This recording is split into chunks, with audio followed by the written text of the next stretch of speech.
The night my parents sold me, they served my favorite meal.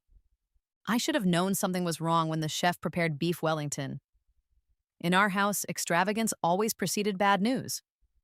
When Dad's company lost a major contract, we had lobster. When my grandmother died, it was duck à l'orange. The bigger the catastrophe, the more elaborate the meal, as if butter and expensive protein could somehow soften life's cruelest blows.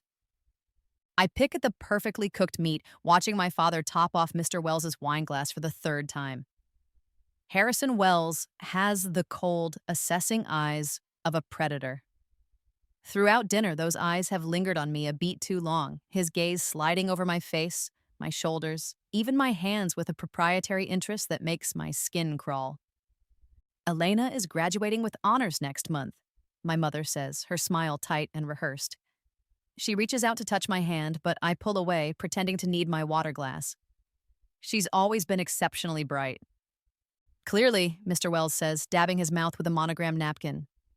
Richard, you've done well. Very well indeed. My father nods, but his eyes don't meet mine. He hasn't looked directly at me all evening. It's May 2009. I'm 18 years old, and the housing market crash has been devastating my father's real estate development company for months. Not that you'd know it from looking around our Boston mansion with its marble floors and priceless art. Appearances matter more than oxygen in my family. And have you decided on college, Elena? Mr. Wells asks, though something in his tone suggests he already knows the answer. RISD, I say, straightening my shoulders slightly. I've been accepted to their fine arts program. I start in the fall. My mother's smile freezes. My father coughs. Elena, he says sharply, we haven't finalized those plans yet. I was accepted in March, I reply, confusion creeping in. We toured the campus together. An uncomfortable silence descends. My mother laughs nervously, that high, tinkling sound she uses at charity galas when someone says something politically incorrect. Young people, she says to Mr. Wells, always rushing ahead. Mr. Wells' smile doesn't reach his eyes. James is looking forward to meeting Elena tomorrow. My son appreciates beauty and intelligence. They're quite a rare combination. I've never met James Wells, but I've seen him in the society pages. Always with a different woman on his arm. Always in expensive suits. Always at least 15 years older than me. Something cold settles in my stomach. Who's James? I ask, though I'm starting to understand with sickening clarity. My father sets down his fork with a clink that sounds like a gunshot in the silent dining room. Harrison's son, he says. He's joining us for brunch tomorrow. Why? The word hangs in the air between us. My mother touches her pearls, a nervous habit. Elena, darling, we'll discuss this later. Actually, I say, pushing my plate away, I think we should discuss it now. My father's face hardens. It's the same expression he wears when firing employees. Elena, you're embarrassing yourself. Richard, Mr. Wells interrupts. Perhaps it's better this way. No sense in postponing the inevitable. He turns to me, his expression almost sympathetic, which somehow makes everything worse. Your father and I have been discussing a merger of our companies. Part of that arrangement involves strengthening family ties. I look at my father, then my mother. Their faces tell me everything I need to know. You're joking, I whisper, but no one laughs. Elena, my father says, his voice businesslike. The Wells-Moretti merger represents the future of our company. Without it, we face bankruptcy. What does that have to do with me? Mr. Wells answers before my father can. My son has been looking for a suitable partner, someone young, from a good family, someone who can be groomed to stand beside him as he takes over our expanded enterprise. Groomed. The word makes me want to vomit into my half-eaten beef Wellington. I'm going to college, I say, gripping my napkin so hard my knuckles turn white. I'm studying art. My mother sighs. Elena, be practical. Art is a lovely hobby, but it's not a future. It's my future. My father's face flushes with anger. Your future is what your mother and I decide it is. You've enjoyed every privilege, attended the best schools, so I could be sold to the highest bidder?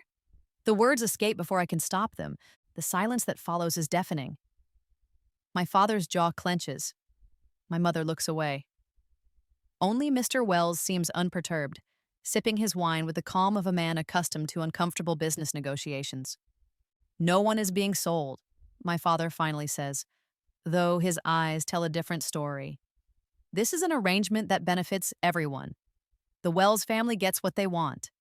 Our company survives. And you, Elena, will want for nothing. Except freedom, except choice, except the life I've spent 18 years planning. I push back from the table, my chair scraping harshly against the hardwood floor. I need some air. Elena, sit down. We're not finished, my father orders. But I'm already walking away, heart hammering in my chest, mind racing. As I reach the dining room doorway, I hear Mr. Wells speak. Spirited, he says, almost appreciatively. James likes that. Don't worry, Richard. They all resist at first. They all resist. The implication that I'm just the latest in a series of women handed over like property makes me stumble. I grip the doorframe to steady myself, then flee upstairs to my room.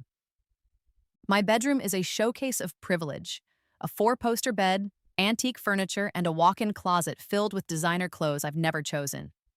Only my art supplies and sketchbooks, piled haphazardly on my desk, feel like they truly belong to me. I sink onto my bed, pulling my knees to my chest. Through the floor, I can hear the murmur of voices continuing their dinner, continuing their plans. My plans. My life. A soft knock interrupts my thoughts. When I don't answer, the door creaks open anyway. Rosa, our housekeeper, slips inside with a concerned expression. Mijita, she says softly, the Spanish endearment more comforting than anything my biological mother has ever called me. I heard raised voices. Rosa has been with our family since I was 3. She's the one who bandaged my scraped knees, who remembered my favorite books, who actually attended my art shows while my parents sent their regrets from business trips. She's the only real parent I've ever known. They want me to marry James Wells, I tell her, the words bitter on my tongue. They've arranged everything, my college acceptance, my future, my whole life. It was all just a lie. Rosa sits beside me, her calloused hand covering mine. Your father's company is in trouble, she says carefully, worse than they've let on. So I'm the solution? The sacrificial lamb? She doesn't deny it, which tells me everything. How long have you known? I ask. Rosa looks down. I suspected when Mr. Wells started coming around more often. Then yesterday, your mother had me pack away your art supplies and start gathering your documentation. Birth certificate, passport. My stomach lurches. When were they going to tell me? After the engagement, I think. They've planned a party next weekend. The walls of my bedroom, my supposed sanctuary, suddenly feel like prison bars. Every privilege, every advantage my parents ever gave me was just an investment, cultivating an asset they could trade when the time came. I won't do it, I say, standing up. I'll leave. I'll go to Rhode Island early. I have friends I can stay with until... Elena, Rosa interrupts, her voice gentle but firm. Your father called RISD last week. He withdrew your acceptance. The room spins, my legs give out, and I sink back onto the bed. He can't do that, I whisper, but even as I say it, I know he can. Richard Moretti, with his connections and his money and his influence, can do whatever he wants. And what he wants is to sell his daughter to save his company. Rosa squeezes my hand. Listen to me, whatever happens, you are more than what they make you. Remember that. I nod, but I'm not sure I believe her. Not anymore. Because if 18 years of my life can be reduced to a business transaction over beef Wellington, then what am I really worth? Outside my window, rain begins to fall, streaking the glass with tears I'm too numb to shed. In the dark reflection, I barely recognize myself. But then, I'm starting to wonder if I ever really knew who I was at all. Tomorrow, I'll meet the man my parents have decided I'll marry. The man who thinks he's purchasing a compliant, decorative wife to enhance his empire. They've made one critical mistake, though. They've raised me in their world. A world where power is everything, where emotions are weaknesses, where every move is calculated for maximum advantage. If I am to be a piece in their game, they shouldn't be surprised when I learn to play. Morning arrives with cruel brightness, sunlight streaming through windows Rosa opened while I was still pretending to sleep. I've spent the night cycling between rage, disbelief, and calculated planning. By dawn, I've settled on a strategy: gather information, assess my options, then act. My mother enters without knocking, already dressed in a pale blue Chanel suit that probably cost more than a semester of college tuition. Her face is perfectly made up, not a strand of her blonde hair out of place. Victoria Moretti, former debutante and full-time society wife, approaches motherhood like a public relations campaign. "Good, you're awake," she says, crossing to my closet. "We need to get you ready. The Wells family will be here at 11. I sit up, watching as she flips through my clothes with dissatisfaction. "I'm not going to brunch." She doesn't even turn around. "Don't be childish, Elena. This is happening whether you throw a tantrum or not." It's not a tantrum to refuse being auctioned off. This gets her attention. She turns, her expression hardening. "Is that what you think this is? What would you call it?" My mother sits on the edge of my bed, smoothing her skirt with manicured hands. For a moment, I think she might actually talk to me, mother to daughter. Instead, she says, "I call it securing your future." By forcing me to marry a man twice my age? "James is 35, hardly ancient," she says dismissively. "And he's handsome, wealthy, well-connected. Everything a sensible young woman should want." What about love? The word sounds childish, even to my ears. My mother's laugh is brittle. "Love is a luxury, Elena. Security is a necessity." "Is that why you married Dad? Security?" Something flickers across her face, some emotion quickly suppressed. "Your father was a good match. Our families approved." "Were you forced?" "No one put a gun to my head, if that's what you're asking." She stands, returning to the closet. "The blue Dior, I think. It brings out your eyes." I get out of bed, following her. "Mom, please, I don't want this." "What you want doesn't matter." She pulls out the dress, holding it against me.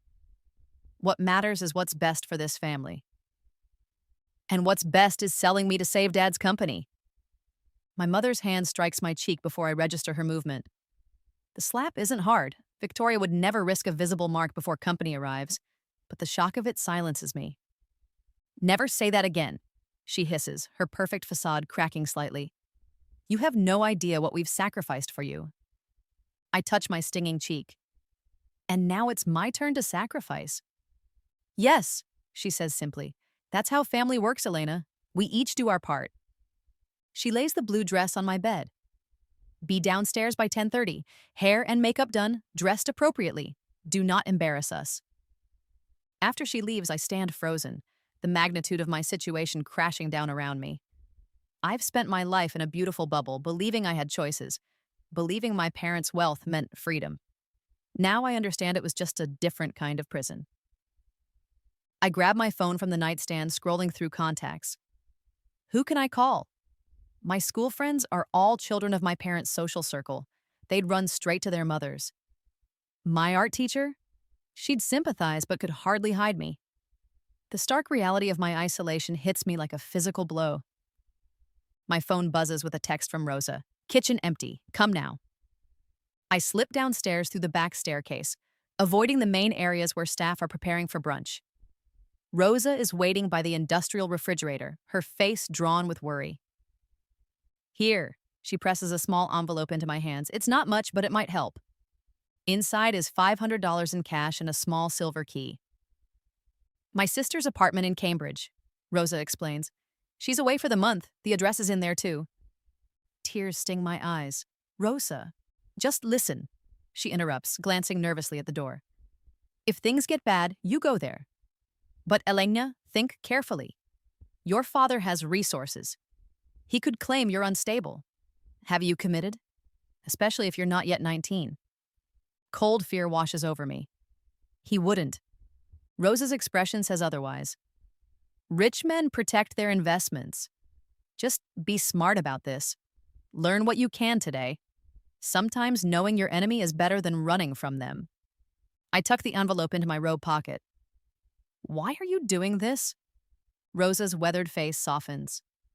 "Because I've watched that man treat you like a possession since you were a child.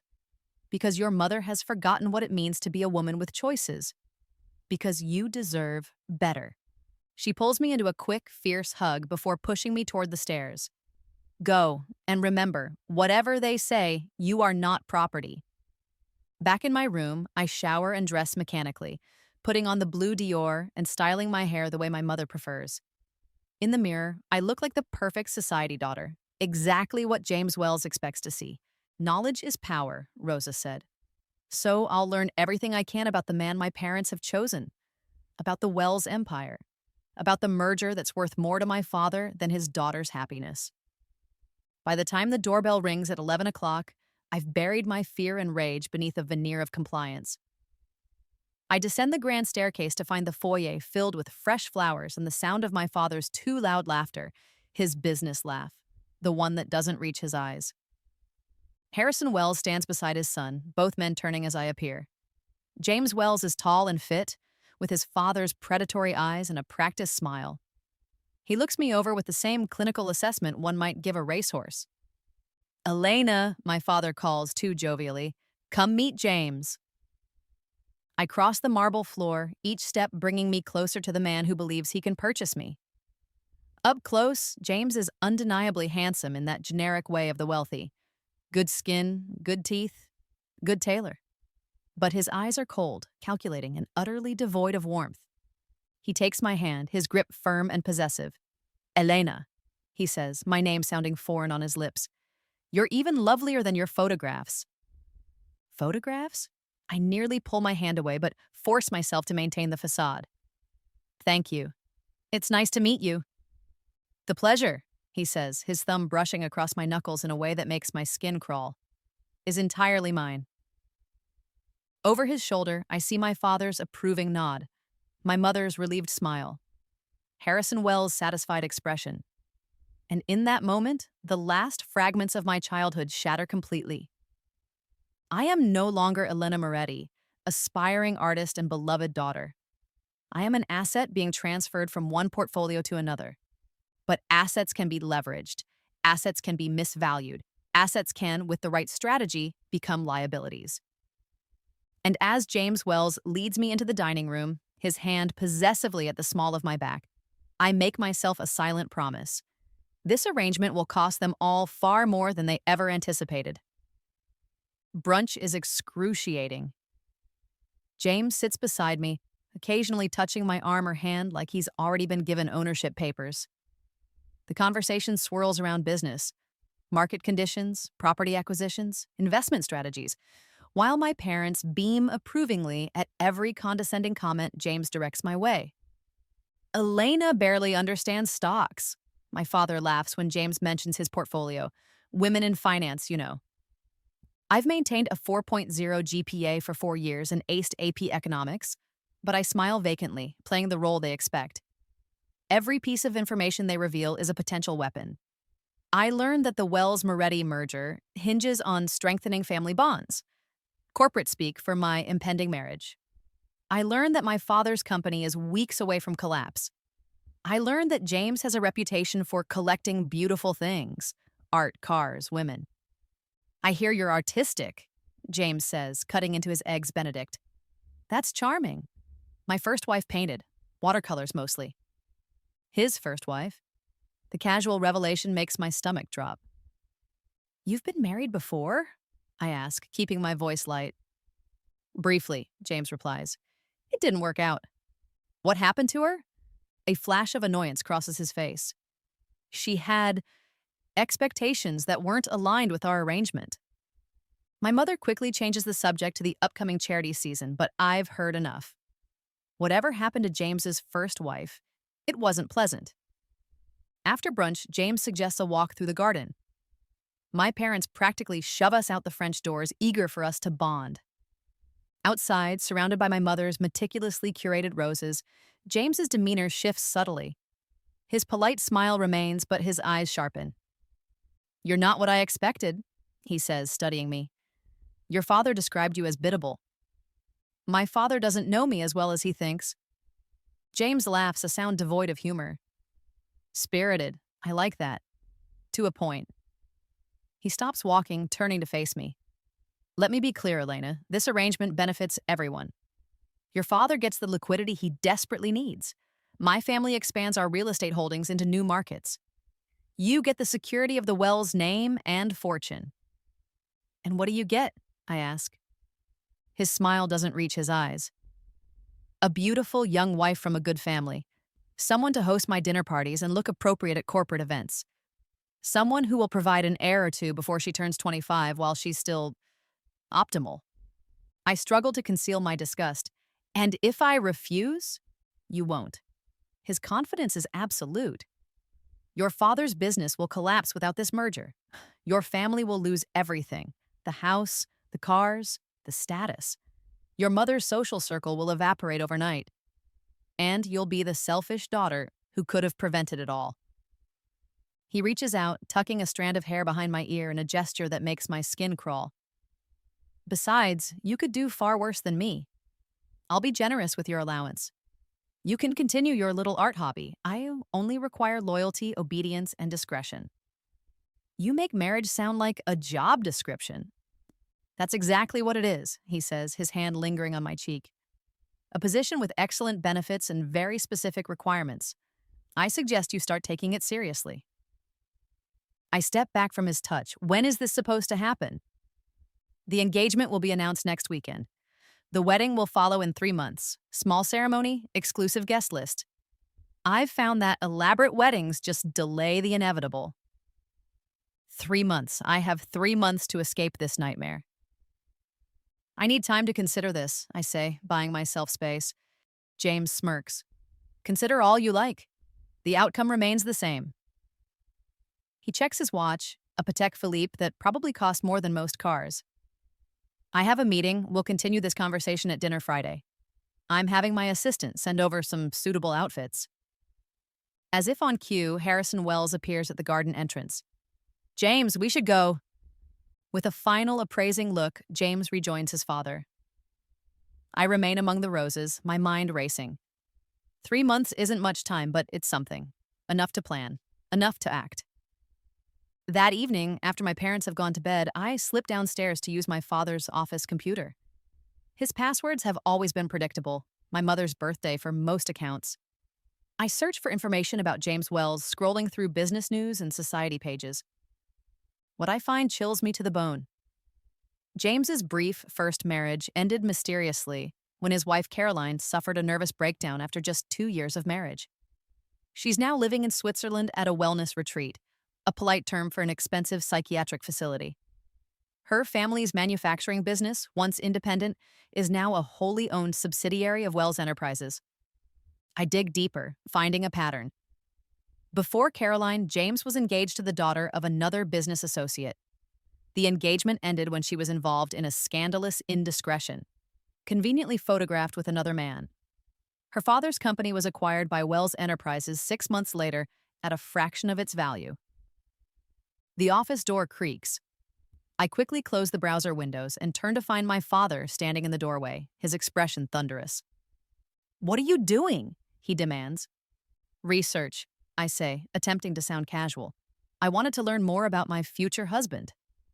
My father crosses the room, looming over me. Your mother says you've been difficult. Ungrateful. Ungrateful? The word ignites my simmering anger. For being sold like cattle? His hand slams down on the desk. You've lived a life of privilege because of my hard work. The least you can do is help secure this family's future. By sacrificing mine? By doing your duty, he hisses. The economy is collapsing. My company is hanging by a thread. Do you have any idea what's at stake? I know exactly what's at stake, I say, standing to face him. My entire life. For a moment, something like doubt crosses his face. Then it hardens into resolve. The engagement party is Saturday. You will be there, you will smile, and you will make this family proud. Or what? Or you'll find yourself without family, without funds, without future. Don't test me, Elena. He grabs my arm, marching me upstairs to my room. The door locks behind me. I sink onto my bed, rubbing my arm where his fingers dug in. Through my window, I can see the lights of Boston shining like false promises. Somewhere out there is freedom, but the path to it is narrowing by the hour. The next morning, my bedroom door remains locked until my mother arrives at 11, a seamstress in tow. Final fittings for Saturday, she announces breezily as if I haven't been imprisoned in my own home. The next hours blur into a haze of pins, fabric, and my mother's constant criticisms. Too thin, shoulders too square, hair too wild. When the seamstress leaves, I confront her. You can't keep me locked up forever. Don't be dramatic, my mother sighs. Your father is concerned about your state of mind. This rebellion isn't like you, Elena. You wouldn't know what's like me, I say bitterly. You've never bothered to find out. Something flickers in her eyes, hurt perhaps, or guilt, but it's quickly suppressed. This is happening with or without your cooperation. Making a scene will only humiliate you. She leaves, the door unlocking this time. But I'm under no illusions about my freedom. The housekeeper reports my movements to my mother. The gardener watches the grounds. My phone mysteriously malfunctions, and when it's returned, half my contacts are gone. Still, I make plans. Rosa continues to be my lifeline, slipping me information about the engagement party, about James, about my father's increasingly desperate business maneuvers. He's liquidating assets, she whispers while helping me dress for a family dinner that includes the Wells men. Your mother's jewelry, the vacation house in Vermont, even some of his business properties, it's worse than we thought. I tuck this information away, another piece of the puzzle. The night before the engagement party, I finalize my escape plan. Rosa has arranged for her nephew to pick me up 3 blocks from the house at midnight. I've packed a small bag, clothes, my sketchbook, the cash Rosa gave me, and my passport, which I stole back from my father's safe using the combination I've known since I was 12, my birth date, the egotist. The engagement ring sits heavy on my finger, a massive diamond that James placed there during a ghastly dinner where both families watched like vultures. He kissed me afterward, a dry, possessive press of lips that made me want to scream. I wait until the house falls silent, counting the minutes. At 11:30, I slip out of bed, already dressed in jeans and a dark sweater. I grab my bag from its hiding place and ease open my bedroom window. The trellis outside is sturdy enough for climbing. I tested it 2 days ago while my parents were out. The descent is terrifying but manageable. My heart pounds so loudly I'm sure it will wake the household. When my feet touch the ground, I freeze, listening for any sound of alarm. Nothing. I creep through the garden, avoiding the motion sensor lights, and make it to the edge of the property. The wrought iron fence is intimidating, but there's a section near the old oak tree where the bars are slightly bent, damage from a storm that was never properly repaired. I squeeze through, scraping my arm but finally breaking free of my family's property. For the first time in weeks, I take a full breath. I start running toward the meeting point, sticking to shadows, checking over my shoulder. 3 blocks becomes 2. 2 becomes 1. I can see the corner where Rosa's nephew will be waiting. My steps quicken. Headlights blind me. A black SUV screeches to a halt beside me, and 2 men in suits emerge. Security guards, James's men, I realize with horror. One grabs my arm while the other takes my bag. Miss Moretti, the larger one says, Mr. Wells asked us to ensure your safety. I'm perfectly safe, I spit, struggling against his grip. Let me go. I'm afraid we can't do that, the second guard says, opening the SUV door. Please don't make this difficult. I scream, kick, claw, but it's futile. They're professional, efficient, and completely unmoved by my struggles. I'm bundled into the vehicle, doors locking automatically. As we drive back to my parents' house, I catch a glimpse of Rosa's nephew arriving at the corner, looking around in confusion. My last hope disappears into the night behind us. At home, my parents are waiting in the foyer, still in their night clothes but fully alert. My father's face is a mask of cold fury. My mother just looks tired. I'm disappointed, Elena, my father says as the security guards deposit me at his feet like a captured fugitive. I thought we raised you better than this. You raised me to be sold to the highest bidder, I say, voice raw from screaming. Congratulations on a job well done. My father slaps me, hard, not the controlled tap my mother delivered. My head snaps back, tears springing to my eyes. Richard, my mother gasps. He ignores her. You have humiliated this family. If word of this gets out, the Wells could reconsider everything. Good. Take her upstairs, he orders the guards. She doesn't leave her room until the party tomorrow. As they drag me toward the stairs, I see Rosa watching from the shadows of the kitchen doorway, her face stricken. Our eyes meet in a silent apology. "And you," my father says, spotting her. "You're fired. Pack your things and be gone by morning." "No!" I scream, renewed panic surging through me. "Leave her out of this. This was my idea." "Elena, it's okay," Rosa says softly. "I'll be fine." But we both know it's a lie. At her age, with no references, finding new employment will be nearly impossible. I'm taken to my room, the door locking behind me. This time, they remove the handle from the inside.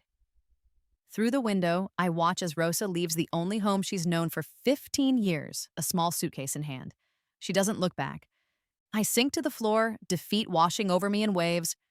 My escape attempt has failed spectacularly, costing Rosa her livelihood and confirming my parents' worst suspicions. The engagement party is hours away. James Wells will officially stake his claim, and I will be trapped more securely than ever. Curled on the carpet, I finally allow myself to cry. For Rosa, for my lost freedom, for the life I'd planned that now seems like a childish fantasy. I cry until there are no tears left, until numbness settles over me like a heavy blanket. When dawn breaks, I'm still on the floor, staring blankly at the wall. But something has shifted inside me. The desperate panic has crystallized into cold resolve. If I can't escape this fate, I'll find another way forward. I'll survive. I'll endure. And someday, somehow, I'll make them all pay for what they've done. The engagement party is a blur of faces, forced smiles, and champagne I'm not allowed to drink. My mother spent hours preparing me, covering the faint bruise on my cheek with expertly applied makeup, styling my hair into a sophisticated updo, zipping me into a silver dress that costs more than some cars. I move through the evening like a ghost, a perfect automaton shaking hands and accepting congratulations for a future I'm being forced into. James keeps me close, his hand possessively at my waist, fingers digging in whenever my smile slips. Harrison Wells makes a toast, speaking of joining two great families and securing a legacy. My father responds with practiced humility, thanking the Wells family for their vote of confidence in these challenging economic times. The subtext is clear to anyone with business sense. Wells is bailing out Moretti, and I'm part of the collateral. "Smile wider," James whispers as photographers circle. "You look like you're at a funeral." "Aren't I?" I murmur back. His fingers tighten painfully. "I've been patient with your attitude, Elena. That ends tonight." Before I can respond, we're approached by an older couple, the Harringtons, close friends of my parents. Mrs. Harrington embraces me, her perfume suffocating. "Elena, darling, how exciting! And James, you handsome devil, you're a lucky man."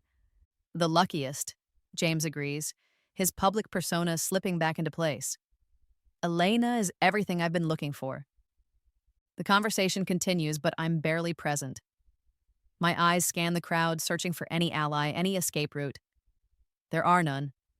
Every exit is monitored by James's security team, disguised as waitstaff, but unmistakable to me after last night's encounter.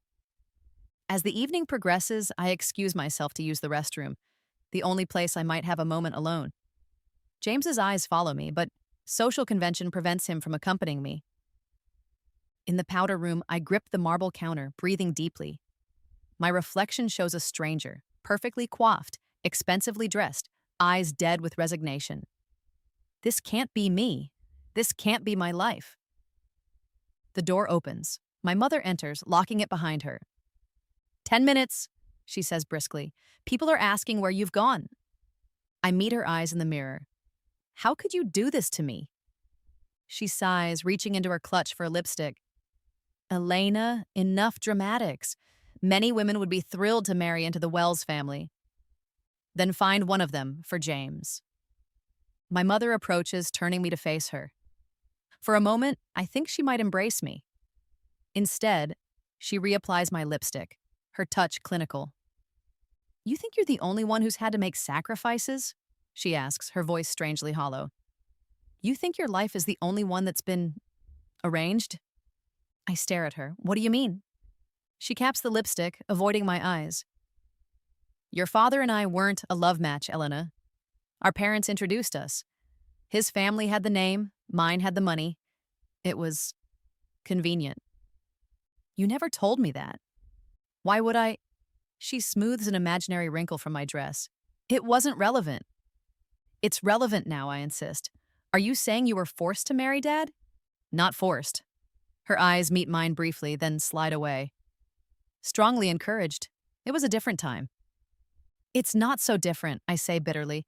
You're doing the same thing to me. No. Her voice hardens. I'm giving you what I never had: security, status, a clear path forward. James is wealthy beyond imagination. He'll never need your father's financial rescues, the constant hustling I've endured. You'll never lie awake wondering if everything will be gone in the morning. I stare at her, truly seeing her for perhaps the first time. Not just the perfect hair and designer clothes, but the tightness around her eyes, the practiced smile that never quite reaches them. Mom, I say softly, have you been happy? Even once? Something flickers across her face, pain perhaps, or regret. For a heartbeat, I think she might break, might tell me the truth, might help me escape this fate. Then her expression closes, the professional smile returning. Happiness is a luxury, Elena. This is how our world works. We women endure. You're simply currency in a transaction. She unlocks the door. 5 more minutes, then back to your fiancé.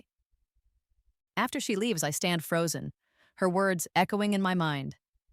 Currency in a transaction. Not a daughter, not a person. Not even a woman with hopes and dreams and the right to her own future. Just currency, to be exchanged for my father's financial salvation. I return to the party, to James's possessive arm around my waist, to the congratulations and champagne toasts. But something has changed within me. My mother's revelation has broken something final, some last hope that my parents might yet save me. They won't. They can't. They're as trapped in this world as they're attempting to trap me. The wedding preparations accelerate after the engagement party. My life narrows to fittings, meetings with wedding planners, appointments with caterers. I'm allowed limited freedom, always with an escort, usually my mother. Occasionally one of James's security team disguised as a driver or assistant. I stop fighting overtly, adopting a placid, agreeable demeanor that seems to satisfy my parents. Internally, I'm calculating, watching, waiting for any opportunity. I make a show of accepting my fate, even suggesting design elements for the wedding that I know my mother and James will approve. You seem better, my father comments over breakfast 3 weeks after the engagement party. More reasonable. I offer a practiced smile. I've had time to consider my position. He nods approvingly, returning to his newspaper. He doesn't notice when I pocket his phone during a moment of distraction. In the privacy of my bathroom, I dial Rosa's number from memory, praying she hasn't changed it. She answers on the 3rd ring. Diga. Her voice is wary. Rosa, I whisper. It's me. Elena, Dios mío, are you okay? No. I keep my voice low, water running to mask the sound. The wedding is in 2 months. I need help. She's silent for a long moment. Elena, after what happened, they'll be watching for me, for any contact. I know, but I'm desperate. I swallow hard. James Wells is dangerous. His first wife is in a psychiatric hospital. The woman before her was publicly humiliated, then disappeared to Europe. I think he hurts women who don't obey him. Rosa's sharp intake of breath tells me she understands the gravity of my situation. What do you need? I don't know, another escape plan, money, anything. Let me think, she says. There might be a way, but it's risky. The catering company for your wedding, my niece works for them. She might be able to help? Hope flutters in my chest. When? The final tasting next week. She'll be there. Look for Sophia. She'll find a way to speak with you. My father's voice calls from downstairs. I have to go, I whisper. Elena, Rosa says urgently. Be careful. These men, your father, James, they're used to getting what they want. They won't stop. I know. I flush the toilet to cover the end of our conversation, then hide the phone to return later. The week crawls by. I continue my act of compliance, smiling at the right moments, agreeing to James's increasingly controlling demands. He calls daily, checking that I'm home, quizzing me about my activities. telling me which friends I should distance myself from after the wedding. They're not suitable for a Wells wife, he explains when I question his directive to end a friendship with my high school art club friends. We socialize in certain circles, Elena. You'll need to adjust your expectations. I swallow my retort, thinking of Sophia, of next week's tasting, of any chance of escape. The day of the tasting arrives. My mother, James, and I sit in the dining room while the wedding planner introduces the catering team. My eyes scan the staff, looking for anyone who might be Rosa's niece. There, a young Asian woman with a small rose pin on her lapel. Rose for Rosa. Our eyes meet briefly, and she gives an almost imperceptible nod. Throughout the tasting, I maintain my facade of interest, commenting appropriately on each dish, agreeing with James's preferences even when they override mine. I watch Sophia circulating, refilling water glasses, clearing plates. How will she make contact? When? My opportunity comes when James steps out to take a business call. My mother is deep in conversation with the wedding planner about floral arrangements. Sophia approaches with a dessert tray. "The chocolate sample, miss?" she asks, lowering the tray. Beneath the chocolate mousse cups is a folded napkin. As I take a dessert, I slide the napkin into my lap, heart racing. "Thank you," I murmur. Sophia's eyes flick to the door where James left. "The white chocolate is particularly good," she says, her voice barely audible. Very freeing. She moves on before I can respond. Under the table, I unfold the napkin to find a note scrawled inside. "Bathroom. 5 minutes. Flush this." I excuse myself after finishing the dessert, taking my purse and heading for the powder room. Inside, I lock the door and wait, pulse pounding in my ears. 3 minutes pass. 4. A soft knock startles me. "Maintenance," Sophia's voice calls. "Sorry to disturb you, ma'am." I open the door. Sophia slips inside, locking it behind her. "We don't have much time," she says, all pretense gone. "Rosa explained your situation. I'm here to help." "How?" I ask. "They watch me constantly. The wedding is in 8 weeks." "Not anymore." Sophia's expression is grim. "I overheard James and the wedding planner. They're moving the date up to next weekend." The room spins. "What? Why?" "I don't know, but it means we need to act fast." She reaches into her uniform pocket, extracting a small pill bottle. "This is a mild sedative. The night before the wedding, take 2. When they check on you, you'll appear groggy, possibly from stress or a sleeping pill. They'll leave you alone." "Then what?" "My brother will be parked 3 blocks away. Same spot as before, but we'll be ready this time. No security will expect a second escape attempt so close to the wedding." I take the bottle with trembling hands. "Why are you helping me? You don't even know me." Sophia's expression hardens. "I know men like your father and James Wells. My father's business was destroyed by people like them. Men who think money entitles them to whatever they want, whoever they want." A commotion outside the door interrupts us. Voices, footsteps. "Elena," James calls. "Are you all right?" Sophia quickly turns on the sink. "Go," she whispers. "I was just fixing the faucet. Remember, next Friday night, 2 pills, 3 blocks east." I flush the toilet as cover, then open the door to find James looking impatient. "Sorry," I say, gesturing to Sophia. "There was a problem with the sink." His eyes narrow, looking between us suspiciously. "The caterer said you've been in here for 10 minutes. "I wasn't feeling well," I say, touching my stomach. "Something didn't agree with me." James studies me, then dismisses Sophia with a curt nod. As she leaves, I silently pray he doesn't recognize the interaction for what it was, my last hope of escape. That evening, James confirms what Sophia revealed. The wedding has been moved up to the following weekend, a small, intimate ceremony at the Wells estate. "Why the rush?" I ask, fighting to keep my voice casual. "Business opportunities," he says vaguely. "Better to have everything settled quickly." My father nods approvingly. My mother looks concerned but says nothing. Later, I overhear them arguing in my father's study. "This isn't right, Richard," my mother hisses. "She's barely had time to adjust to the engagement. Now, a wedding in a week?" "We don't have a choice," my father replies. "The bank is calling in loans. Wells knows it. He's accelerating everything to strengthen his position." "But Elena is the only asset we have left that Wells values," my father interrupts. Unless you'd prefer bankruptcy, public humiliation, losing everything we've built? My mother falls silent. I slip away before they discover me eavesdropping, the truth sinking in with sickening clarity. My father isn't just selling me to save his business. He's rushing the sale because his position is even more desperate than I realized. The week passes in a nightmare blur of rushed preparations. I'm never alone, constantly surrounded by wedding planners, tailors, my mother's anxious hovering. James visits daily, his possessiveness intensifying as the wedding approaches. He brings a prenuptial agreement for me to sign, a document so restrictive it might as well be a prison sentence. Standard protections, he says smoothly as I scan the pages detailing what will happen if I ever try to leave him.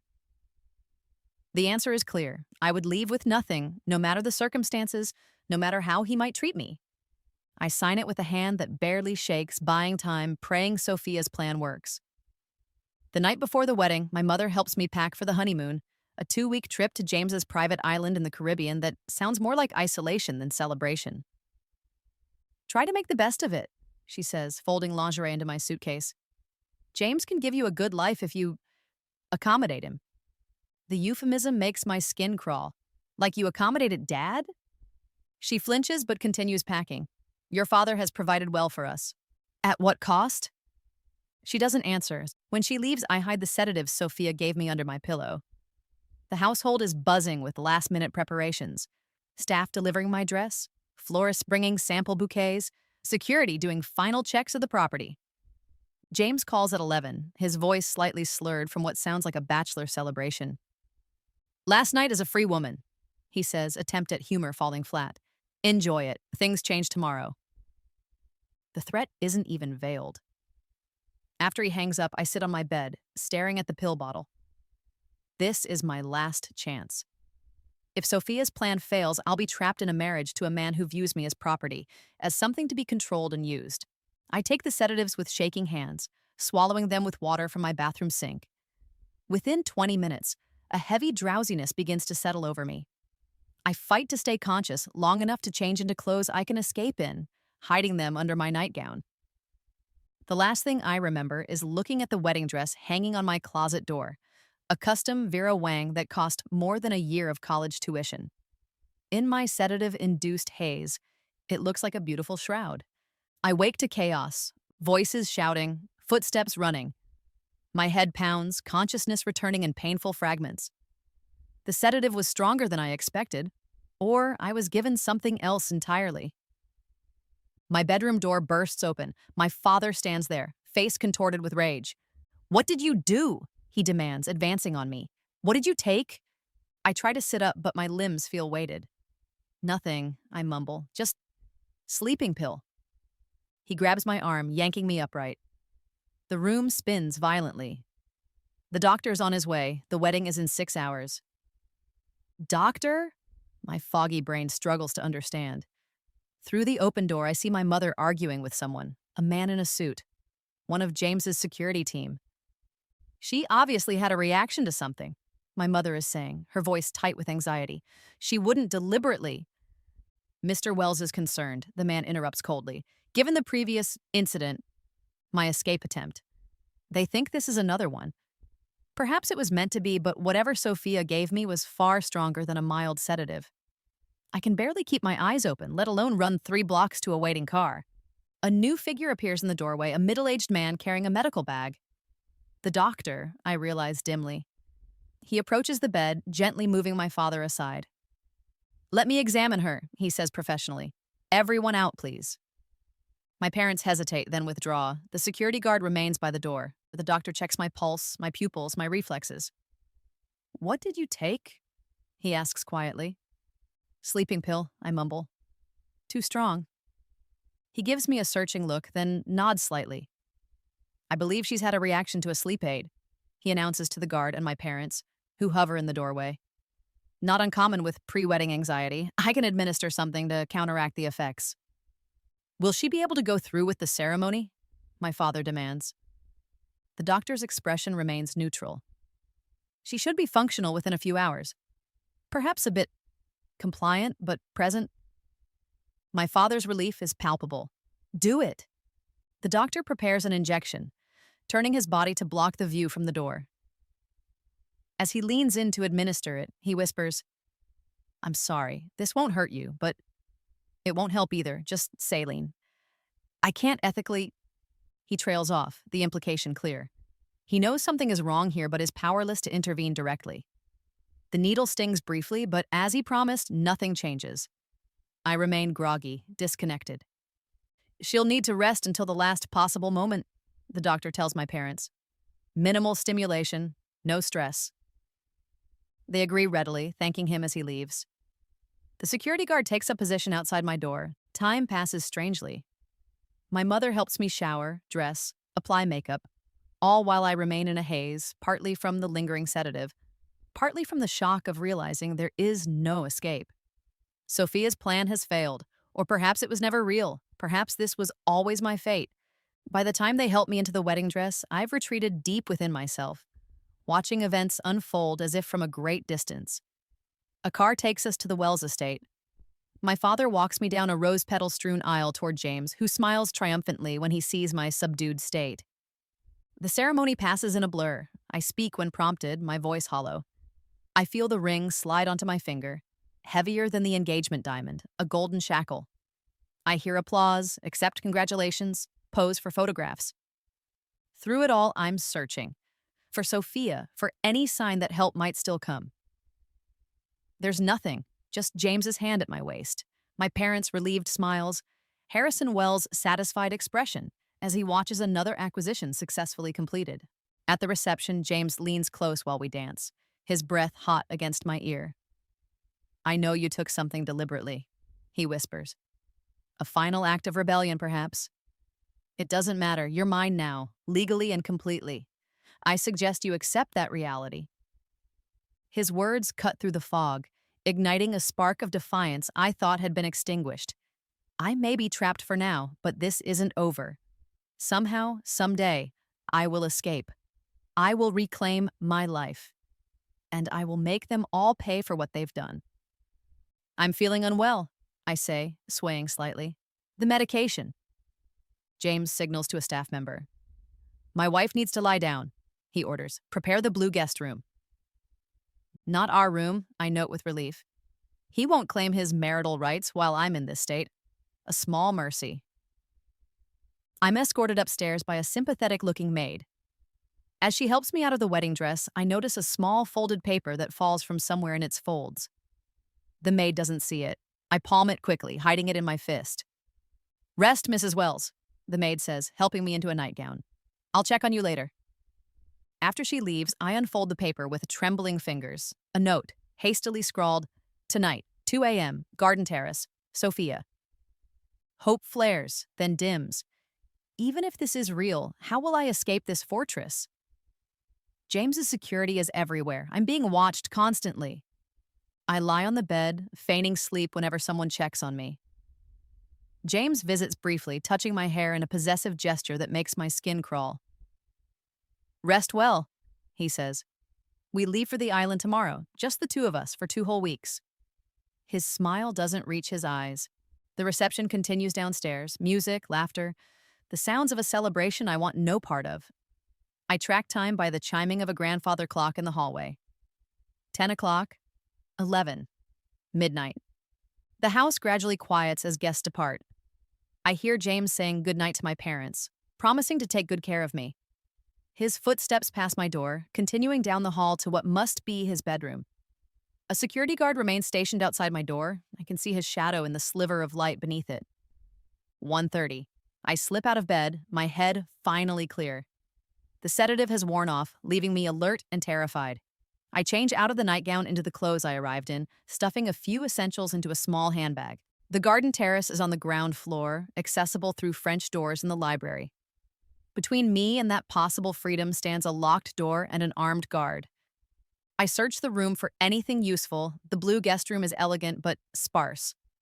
No phone, no computer, nothing that could help me communicate or escape. There's a connecting bathroom with a small window, but it's too narrow to climb through.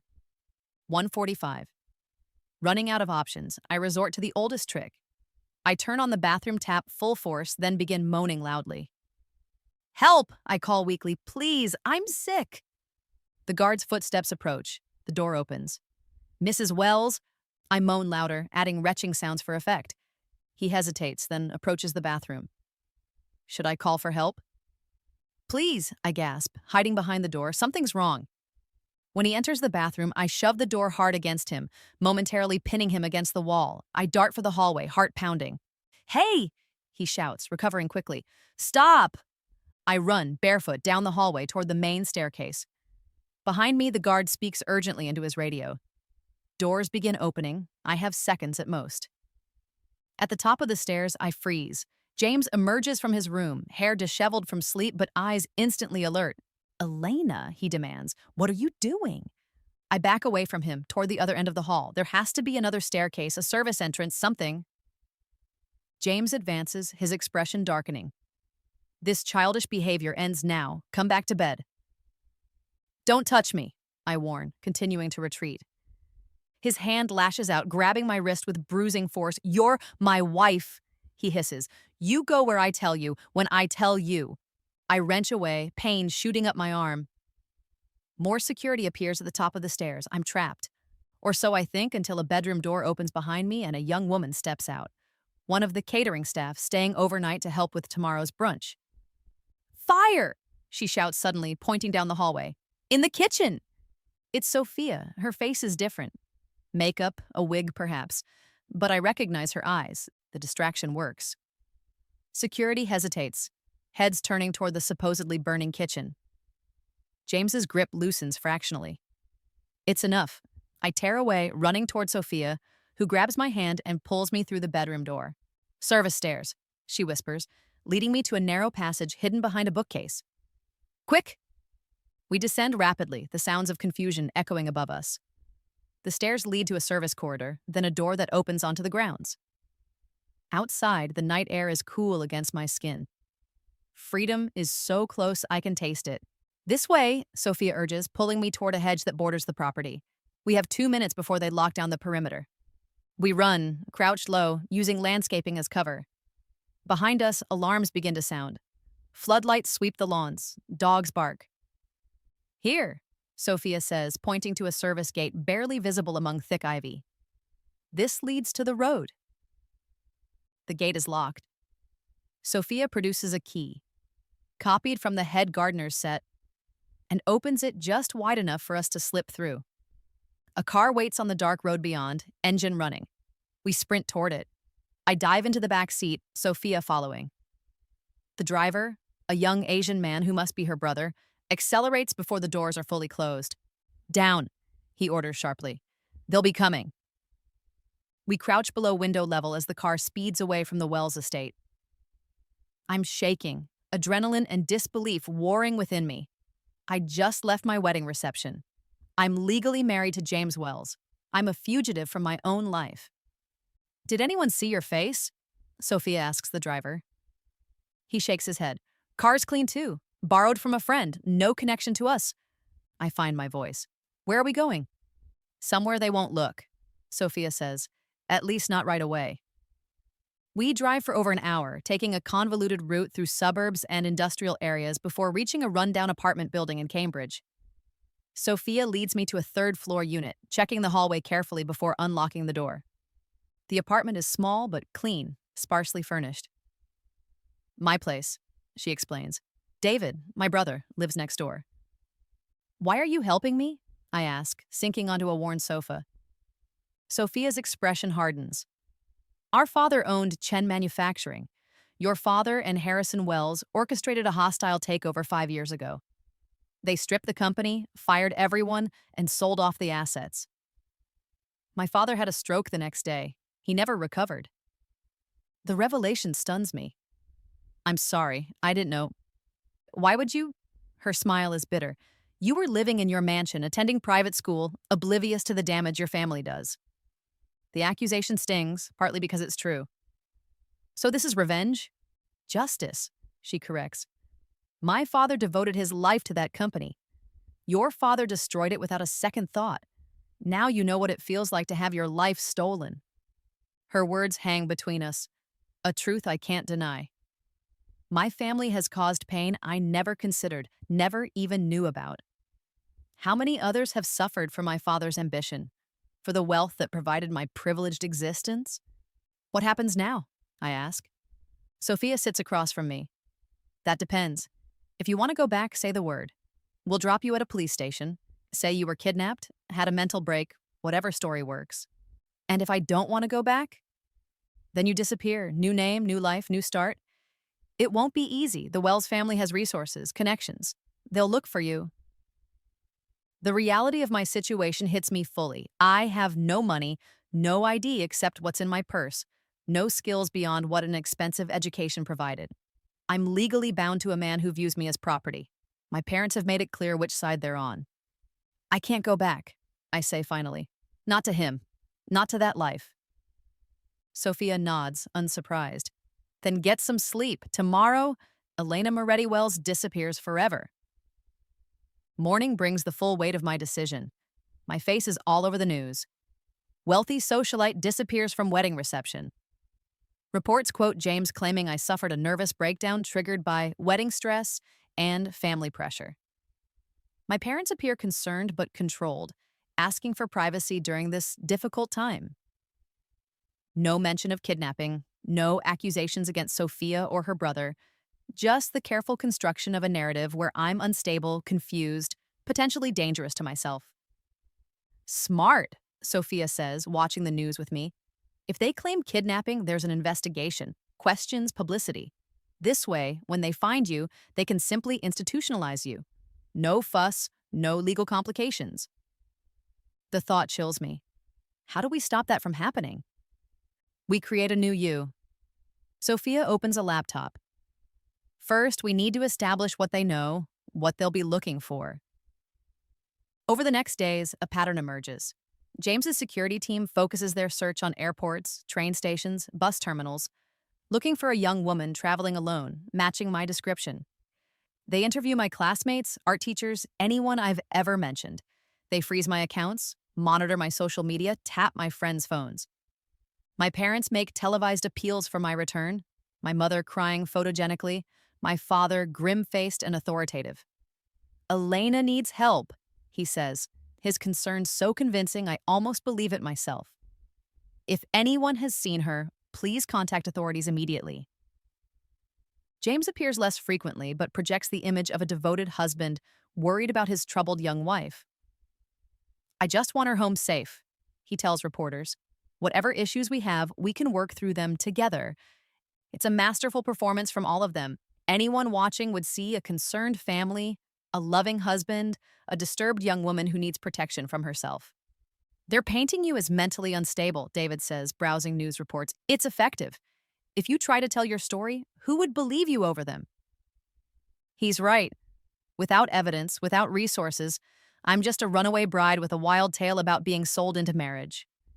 Against the combined wealth and influence of the Moretti and Wells families, my word means nothing. Sophia helps me dye my hair, cut it short in a style I'd never have chosen before. David provides a fake ID, not perfect, but enough to get by. I become Elise Morgan, 22, community college student. Keep your head down, Sophia advises.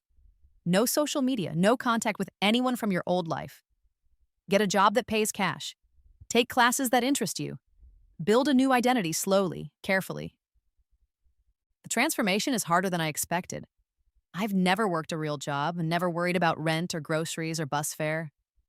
My first position, barista at a coffee shop near MIT, is humbling. I make mistakes, get yelled at by customers, come home with aching feet and coffee-stained clothes. But there's a strange freedom in anonymity. No one cares about my table manners or my posture, or whether my outfit costs enough to signal family status. I'm judged only on whether I can make a decent latte and remember regular customers' orders. Months pass. The media frenzy around my disappearance gradually fades, though occasional updates appear, sightings in Chicago, Los Angeles, even London. All false leads, but they keep the story alive. James offers a substantial reward for information. My father hires private investigators who sometimes come uncomfortably close to Cambridge. I change apartments twice, jobs 3 times. I take night classes at community college, business courses rather than art. a practical choice in my new reality. My hands itch for paintbrushes, for the creative outlet that once defined me. But art is a connection to Elena. Elisa needs different skills to survive. You're doing well, Sophia tells me one evening, almost a year after my escape. We're eating takeout in her apartment, a weekly ritual that's become our version of family dinner. She's in her final year of law school now, focused on corporate law. Most people in your situation would have broken down by now. I still might, I admit. The constant vigilance is exhausting. Every unfamiliar face triggers panic. Every police car makes my heart race. Do you think they're still looking? James is, she says bluntly. Your parents seem to have accepted your disappearance, at least publicly. They've stopped giving interviews, but James... She hesitates. What? He's obsessed. David has a friend who works security for a tech company that does contract work for Wells Enterprises. Apparently, James has a private investigation ongoing, separate from the official search. He's fixated on finding you. The news doesn't surprise me. James Wells doesn't lose. Not business deals, not acquisitions, and certainly not wives. Why? It's not like he loved me. Sophia's expression is grim. It's not about love, it's about ownership. You were his and you got away. Men like that can't tolerate losing what they consider their property. Her words resonate with something my mother said that last day in the bathroom at the engagement party. You're simply currency in a transaction. Except I refuse to be exchanged, removed myself from circulation entirely. I can't keep running forever, I say quietly. Sooner or later they'll find me or I'll make a mistake. Or, Sophia suggests, you fight back. How?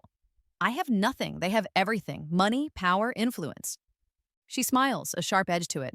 Then you need to get those things. Learn how the game is played. Beat them at it. It's the beginning of a new phase. Under Sophia's guidance, I study not just business basics, but corporate strategy, investment principles, legal frameworks. I read about hostile takeovers, leveraged buyouts, the very tactics my father and the Wells family used to destroy Sophia's father. Sophia introduces me to her boss, Catherine Williams, a formidable corporate attorney who specializes in mergers and acquisitions. Catherine needs an assistant, someone detail-oriented, discreet, willing to work long hours. Sophia recommends me. Your background? Catherine asks during my interview, scanning my sparse resume. Limited, I admit, but I'm a quick learner. She studies me carefully. Sophia says you have personal reasons for wanting to understand corporate law. I hesitate, unsure how much Sophia has revealed. Yes. Family business gone wrong? Something like that. Catherine nods, decision made. I don't need to know details, just understand this. In my office, you'll learn how business really works. Not the sanitized version in textbooks. The bloody, ruthless reality. Can you handle that? Yes, I say firmly. That's exactly what I want to learn. Working for Catherine is like being dropped into the deep end of a shark tank. 16-hour days, complex legal documents, confidential negotiations where millions change hands based on the placement of a single comma. I absorb everything, staying late to study cases, asking questions during the rare moments Catherine has time to answer. 3 years pass this way. Elena Moretti Wells fades from the news entirely, presumed dead by many, though no body is ever found. James remarries, a senator's daughter, the merger announced with the same business-like efficiency that characterized our union. My parents retreat from public life. My father's company stabilizes under the Wells umbrella, though he's clearly no longer in control. Through business news, I learn they've sold the Boston house, downsized to a condo in Florida. My mother's health is reportedly declining, cancer, according to a society column that mentions her absence from charity events. I feel nothing when I read this. Or rather, I feel a complex tangle of emotions I choose not to examine too closely. The daughter they raised, the obedient, sheltered Elena, might have rushed to her mother's side despite everything. Elise Morgan has other priorities. By my 4th year working for Catherine, I've been promoted twice. I have my own small apartment, a modest savings account, and most importantly, an education in how wealth and power truly operate. I understand leverage, opportunity, timing. I see patterns in market movements, vulnerabilities in corporate structures.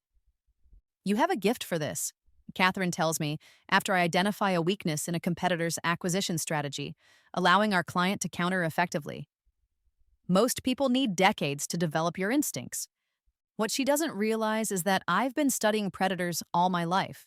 My father, James, Harrison Wells.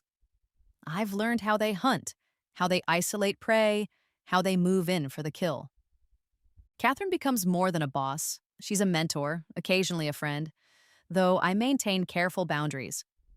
The less anyone knows about Elise Morgan's past, the safer I remain. Still, she takes an interest in my development, encourages my continuing education, eventually suggests I might have a future as more than an assistant. You should consider law school, she says one evening as we review documents for a major acquisition. Or an MBA. You have the mind for either. I don't have the background, I remind her. My transcripts are complicated. She waves this away. Details. With your experience and my recommendation, we can work around technicalities. The opportunity is tempting, but law school means visibility, documentation, questions about my past that I can't answer. Instead, I focus on what I can learn outside traditional channels. Catherine introduces me to investment concepts, explaining how she manages her personal portfolio. Start small, she advises. Build slowly. The market rewards patience and careful study. I take $5,000, nearly all my savings, and make my first investment in a small tech startup Catherine mentioned casually as having potential. 6 months later, my investment has doubled. I reinvest, adding my bonuses, living on the bare minimum. My next opportunity comes when Catherine represents a client acquiring a struggling women's clothing boutique. The founder needs capital for her next venture. I meet her, study her business plan, and invest $8,000 for a small stake. Within a year, her new company is thriving and my investment has tripled. I develop a pattern, small, careful investments in companies run by women, particularly those who faced obstacles from the male-dominated business world. My portfolio grows steadily, then exponentially as early investments pay off and I reinvest the gains. 5 years after my escape, I make my first six-figure deal, acquiring a controlling interest in a women's health tech startup that larger companies have overlooked. Catherine helps with the legal structure, increasingly intrigued by my business acumen. You're building something interesting, she observes, not just a portfolio, a philosophy. She's right. Every company I invest in shares certain characteristics: female leadership, ethical business practices, potential undervalued by traditional metrics. I'm creating the antithesis of the business world my father and the Wells family inhabit. 6 years in, I take my biggest risk yet. Catherine mentions a client planning to sell a small marketing firm that specializes in women-owned businesses.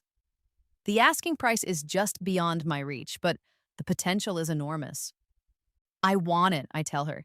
Can you help me structure a deal? Catherine raises an eyebrow. It's $2 million, Elise, even with your impressive portfolio. I can raise the capital, I say confidently. I just need your expertise on the legal side. She studies me with new interest. You're serious about this, becoming not just an investor, but an owner. Yes. May I ask why? This is a significant step beyond your previous investments. I consider how much to reveal. Catherine knows nothing about Elena Moretti, about James Wells, about my true history. But she deserves some explanation for the help I'm requesting. I lost everything once, I say carefully. My identity, my future, my security. I decided then that I would rebuild, but differently. Better. This company aligns with my vision. Catherine accepts this vague explanation. With her help, I secure additional investors, structure a leveraged buyout, and acquire the marketing firm. I rename it Morgan Strategic Partners, install trusted leadership, and begin transforming it into the cornerstone of what will become Morgan Acquisitions. The transition from Elise Morgan, assistant, to Elise Morgan, CEO, happens gradually then suddenly.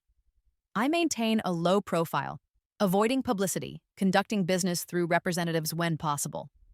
Catherine eventually becomes my business partner, bringing her legal expertise and client list to the expanding enterprise. 8 years after fleeing my wedding, I've built a corporate structure that rivals many established firms. Morgan Acquisition specializes in rescuing struggling businesses, particularly those owned by women or ethical entrepreneurs pushed aside by larger predators. We develop a reputation for fair but aggressive deals, for seeing value where others see only failure.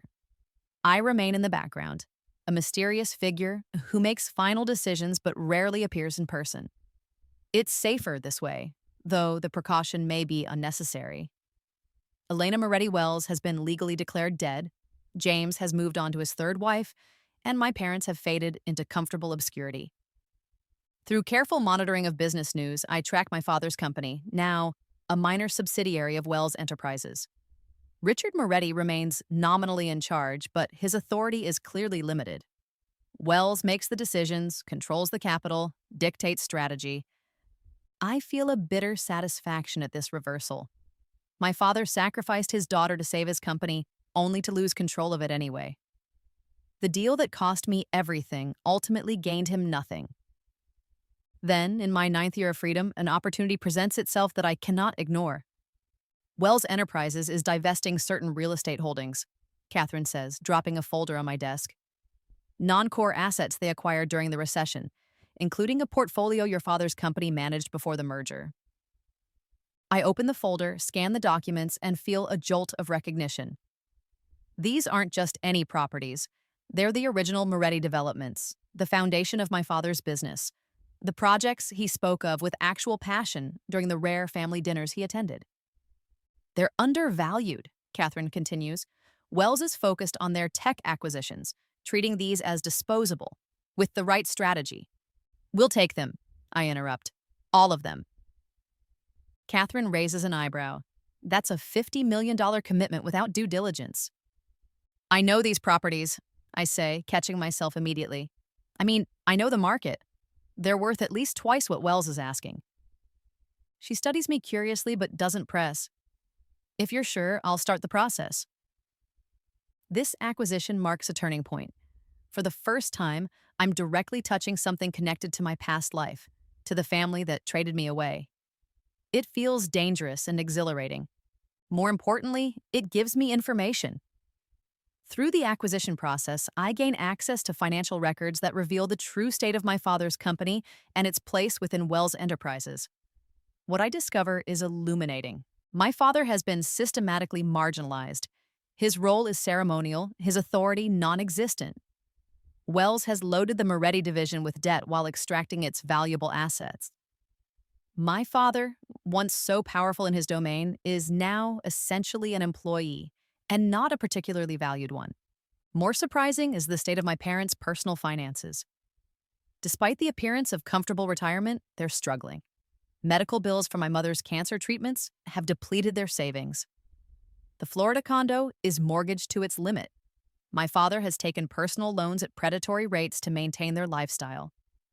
The information creates conflicting emotions.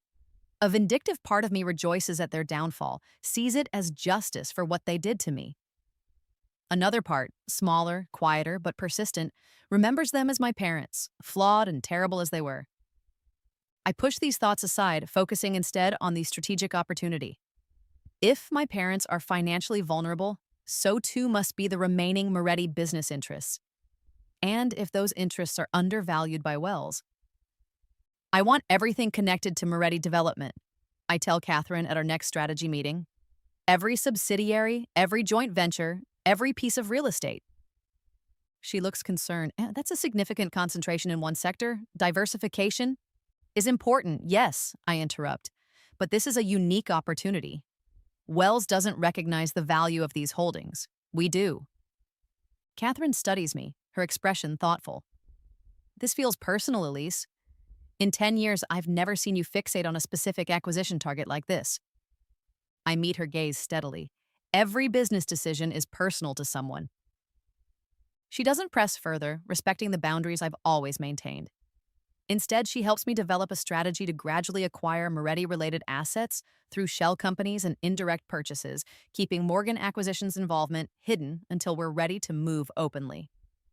Over the next year, we systematically gather the fragments of my father's former empire. Wells Enterprises, focused on higher-profile tech acquisitions, barely notices these minor divestments, especially when they appear to be going to different buyers. By the 10-year anniversary of my escape, I control a significant portion of what was once Moretti Development. More importantly, I've identified the leverage point, my father's personal guarantee on business loans that Wells required as security for continuing the Moretti division. If these loans were called in, my father would face personal bankruptcy. His home, investments, remaining assets, all would be forfeit. The very fate he sold me to avoid would finally come to pass. The irony is perfect. The question is whether I have the coldness to execute the final move. We're having a charity gala next month, Catherine mentions casually during a review of our latest acquisitions. The Morgan Foundation's annual fundraiser for survivors of domestic abuse and financial exploitation. As founder, you really should attend. I freeze. Since establishing the foundation 2 years ago, I've remained anonymous, funding programs for women escaping bad situations but never appearing at events. You know I prefer to stay behind the scenes, I remind her. Yes, and that worked when Morgan Acquisitions was smaller, but we're a major player now, Elise. Your absence is becoming conspicuous, even suspicious to some. It's time the world met the woman behind the success story. The thought terrifies me. Public appearance means potential recognition, questions about my background, scrutiny I've avoided for a decade. Who will be there? I ask cautiously. The usual society crowd, business leaders, politicians, old money families. She hesitates. Including the Wells family, I believe. They're significant donors to several charities, though I suspect it's more about tax benefits than genuine philanthropy. My heart races. Anyone else? Catherine gives me a curious look. Is there someone specific you're concerned about? I shake my head, just wondering about the guest list. Later, I obtain the full attendance roster. There they are, James and his third wife, Harrison Wells, now semi-retired but still chairman. And, my breath catches, Richard and Victoria Moretti, making a rare public appearance despite my mother's illness. 10 years since I've seen any of them. 10 years of building a new identity, a new life, a new power base. Part of me wants to remain hidden, protected by anonymity. But another part, the part that's grown stronger with each successful deal, each strategic victory, wants them to see exactly who I've become. The night of the gala, I stare at my reflection in the mirror. Gone is the sheltered, naive girl they tried to trade away. In her place stands a woman of confidence and power, sleek in a black designer dress that signals tasteful wealth. My once long hair is now a sophisticated bob, professionally colored and styled. Nothing about me resembles Elena Moretti Wells, except my eyes. Those I cannot change. The distinctive Moretti gray-green that my father once called our family trademark. You look perfect, Catherine says, joining me in the preparation room at the hotel. Ready to meet your public? I take a deep breath, as ready as I'll ever be. We enter the ballroom together, Catherine subtly steering me toward key donors and business associates. I smile, shake hands, make appropriate small talk. My years observing society events from childhood serve me well now. I know the rhythms, the expected pleasantries, the delicate dance of influence and connection. Across the room, I spot James first. He's aged well, silver threading his dark hair in a distinguished way. Beside him stands a beautiful woman in her 30s. Wife number 3, I presume. They're surrounded by admirers, James holding court as he always did. Then I see my parents. The shock nearly stops me mid-sentence. My father, once robust and commanding, looks diminished. His shoulders stoop slightly, his handshake less confident as he greets acquaintances. My mother is gaunt, elegantly dressed but visibly frail, a silk scarf artfully arranged to hide the hair loss from chemotherapy. They've grown old. It's an obvious realization, yet it hits me with unexpected force. In my mind, they remained as they were, powerful, untouchable figures who controlled my fate. These vulnerable, aging people seem almost like strangers. Elise! Catherine touches my arm, concern in her voice. Are you all right? You've gone pale. I collect myself. Fine, just a moment of dizziness. The champagne, perhaps. She studies me. Should we leave early? Your first public appearance has been a success already. No, I say firmly. I'm staying. The evening proceeds. I circulate carefully, avoiding direct contact with my parents or James, while keeping them in my peripheral vision. James, I note, is watching me with increasing interest, not romantically, but with the calculating assessment of a businessman recognizing a potential rival or opportunity. Eventually, it happens. James approaches, his wife on his arm, wearing the confident smile of a man accustomed to getting what he wants. Miss Morgan, he says, extending his hand. James Wells, I've heard impressive things about your company. I take his hand, bracing for recognition. There is none. His eyes, the same cold, assessing gaze I remember, show only professional interest. Mr. Wells, I reply, my voice steady, your reputation precedes you as well. This is my wife, Rebecca, he continues, gesturing to the elegant woman beside him. She smiles politely, but I see the emptiness behind it, the same look my mother perfected over years of society events. Lovely to meet you, I say, wondering if she knows about wife number one, about Caroline in the Swiss clinic, about me. Wells Enterprises has noticed your recent acquisitions, James says, getting straight to business, particularly in the real estate sector, some properties we once held. I smile. I go where the value is, Mr. Wells. Sometimes that means recognizing potential others have overlooked. His eyes narrow slightly. Indeed. Perhaps we should discuss potential synergies between our companies. A dinner next week? My assistant will be in touch, I say noncommittally, though I should warn you, I'm not interested in being acquired. He laughs, the sound exactly as I remember it, hollow, practiced. Everyone has their price, Miss Morgan. It's just a matter of finding it. Not everyone, I reply, holding his gaze. Some things aren't for sale. Something flickers across his face. Confusion, perhaps, at encountering resistance he rarely experiences. Before he can respond, I'm saved by Catherine approaching with another donor. James moves on, but I feel his eyes on me throughout the evening. He doesn't recognize me, but he's intrigued. Wary, perhaps even threatened. Good. As the event winds down, I find myself near the bar, taking a moment alone.